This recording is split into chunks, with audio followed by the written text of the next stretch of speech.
Hi hello ನಮಸ್ಕಾರ. ನಾನು ನಿಮ್ಮ ಪ್ರಿಯ. ಇವತ್ತು ನಾನು ಸಂತೋಷದ ಜೀವನಕ್ಕೆ ಸರಳ ಮಂತ್ರಗಳ ಬಗ್ಗೆ ಹೇಳ್ತಾ ಇದ್ದೀನಿ. ಖಂಡಿತ ಇದು ನಿಮಗೆ ಉಪಯೋಗ ಆಗುತ್ತೆ. ಮೊದಲನೇದಾಗಿ, ನಿಮ್ಮನ್ನು ನೀವು ಒಪ್ಪಿಕೊಳ್ಳಿ. ನಿಮ್ಮನ್ನು ನೀವು ಪ್ರೀತಿಸಬೇಕು. ನೀವು ಯಾರು ಅಂತ ನೀವು ತಿಳ್ಕೊಂಡಿರಬೇಕು. ಎರಡನೇದಾಗಿ, ಕೃತಜ್ಞತೆಯ ಅಭ್ಯಾಸ ಮಾಡಿಕೊಳ್ಳಿ. ಪ್ರತಿದಿನ ಕನಿಷ್ಠ 3 ವಿಷಯಗಳಿಗಾದರೂ ನೀವು ಕೃತಜ್ಞತೆಯನ್ನು ಸಲ್ಲಿಸಿ. ಇದು ನಿಮ್ಮ ಮನಸ್ಸನ್ನು ಧನಾತ್ಮಕವಾಗಿ ಇರಿಸುತ್ತದೆ. ಮೂರನೇದಾಗಿ, ಈ ಕ್ಷಣದಲ್ಲಿ ಬದುಕಿ. ಹೌದು ಸ್ನೇಹಿತರೆ, ಭೂತಕಾಲದ ನೋವು ಅಥವಾ ಭವಿಷ್ಯದ ಭಯದಲ್ಲಿ ನಿಮ್ಮ ಜೀವನನ ಕಳಿಬೇಡಿ. ಇಂದಿನ ದಿನವೇ ಜೀವನ. ಈ ದಿನ ಪೂರ್ಣವಾಗಿ ಅನುಭವಿಸಿ. ನಾಲ್ಕನೇದಾಗಿ, ಆರೋಗ್ಯಕ್ಕೆ ಆದ್ಯತೆ ನೀಡಿ.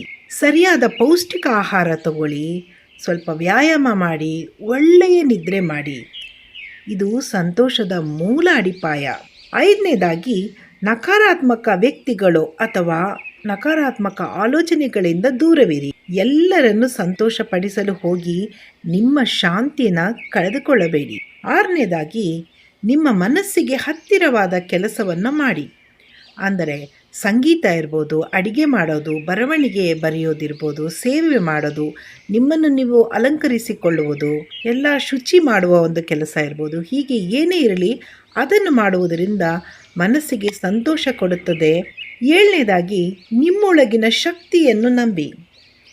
ನೀವು ತೆಗೆದುಕೊಳ್ಳುವ ನಿರ್ಧಾರದಂತೆ ನೀವು ಮಾಡುವಂತರಾಗಿ.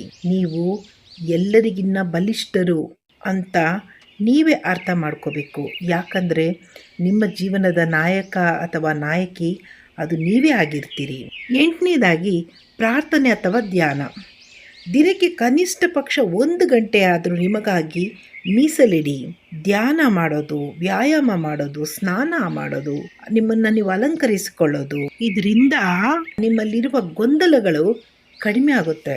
9ನೇದಾಗಿ, ಪ್ರತಿದಿನ ಕನಿಷ್ಠ 1 ಗಂಟೆ ಕಾಲ ನಿಮ್ಮ ಮೊಬೈಲ್, ಟಿವಿ ಕೆಲಸವನ್ನು ಬದಿಗೆ ಇಟ್ಟು ನಿಮ್ಮ ಸಂಗಾತಿ ಅಥವಾ ಕುಟುಂಬಸ್ಥರೊಂದಿಗೆ ಪ್ರೀತಿಯಿಂದ ಸಂಭಾಷಣೆ ಮಾಡಿ, ಅಥವಾ ಏನಾದರೂ ಕುಟುಂಬದ ಯೋಜನೆಗಳ ಬಗ್ಗೆ ಚರ್ಚೆ ಮಾಡಿ. 10ನೇದಾಗಿ, ಸಮಯ ಸಿಕ್ಕಾಗ ಕುಟುಂಬಸ್ಥರು ಎಲ್ಲರಿಗೂ ಇಷ್ಟವಾಗುವ ಸ್ಥಳಕ್ಕೆ ಪ್ರವಾಸ ಮಾಡಿ ಪ್ರಕೃತಿಯ ಜೊತೆ ಸಮಯವನ್ನು ಕಳೆಯಿರಿ. ಇದು ನಿಮಗೆ ಹೊಸ ಉಲ್ಲಾಸ ದೊರೆಯುವಂತೆ ಮಾಡುತ್ತದೆ. 11ನೇದಾಗಿ, ವರ್ಷಕ್ಕೆ ಒಮ್ಮೆ ಆರೋಗ್ಯ ತಪಾಸಣೆ ಮಾಡಿಸಿಕೊಳ್ಳಿ.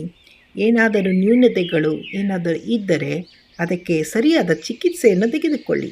ಕೊನೆಯ ವಿಷಯ ಅಂದರೆ, ನಿಮ್ಮ ಹಾಗೂ ನಿಮ್ಮ ಸಂಗಾತಿ ಅಥವಾ ಕುಟುಂಬಸ್ಥರು ಅಥವಾ ಸ್ನೇಹಿತರ ಹುಟ್ಟುಹಬ್ಬ ಇರ್ಬೋದು, ಅವರ ವಾರ್ಷಿಕೋತ್ಸವ ಇರ್ಬೋದು, ಅಥವಾ ಯಾವುದೇ ಒಂದು ಹಬ್ಬಗಳಿರ್ಬೋದು, ಆಚರಣೆ ಮಾಡಿ.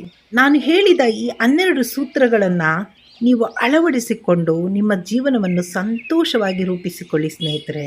ನನ್ನ ವಿಷಯಗಳು ನಿಮಗೆ ಇಷ್ಟವಾದರೆ ನನ್ನ ಚಾನೆಲ್ ಸಬ್ಸ್ಕ್ರೈಬ್ ಮಾಡಿ. Thank you dear friends.